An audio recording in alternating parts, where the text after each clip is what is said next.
بھئی وہ تین سے میں فلسفے پہ چلا جاؤں تو فلسفی کہتے ہیں کہ جب آپ نے ایک کرے کو دوسرے کرے کے ساتھ ملایا تو کیا ہوگا کہ اس کا ایک جو مطلب وہ نقطہ تھا وہ اس کے ایک نقطے کے ساتھ مس کرے گا. صحیح ہے. تو اس کا مطلب یہ قابل تجزی ہے، اس میں تجزی کی صلاحیت ہے، کیونکہ جو اس کے ساتھ مس کر رہا ہے وہ اس کے ساتھ مس نہیں کر رہا، اور جو اس کے ساتھ مس کر رہا ہے وہ اس کے ساتھ مس نہیں کر رہا.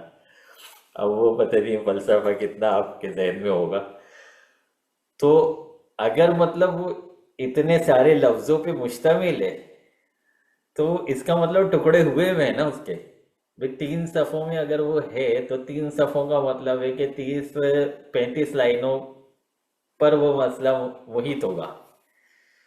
تو 30 35 ٹکڑے تو کیے ہوئے ہیں مصنف نے. آپ نے ان ٹکڑوں کو مطلب نکالنا ہے الگ کر کے. یہی تو مہارت ہے. یہ کام طالب علم نہیں کر سکتا. صحیح. یہ کام طالب علم نہیں کر سکتا، اس کو نہیں سمجھ پڑے گی، اس کو نہیں سمجھ آئے گا میں نے کیا کرنا ہے. یہی تو کام کر کے آپ نے دینا ہے. آپ استاد کس بات کے ہیں؟ آپ نے استادی یہی تو کرنی ہے. اچھا، کتاب کے حوالے سے کتاب ہم نے کوئی تخصیص نہیں کی ابھی بھی، کیونکہ ابھی ابتدائی ہمارے اسٹیپ چل رہے ہیں نا، ابتدائی ہمارے لیکچرز چل رہے ہیں.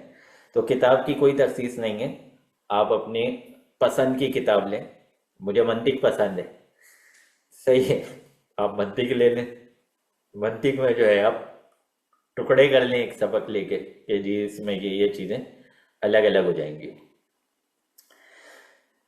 یا پھر جو آپ کو پسند ہے، آپ کو اگر جو ہے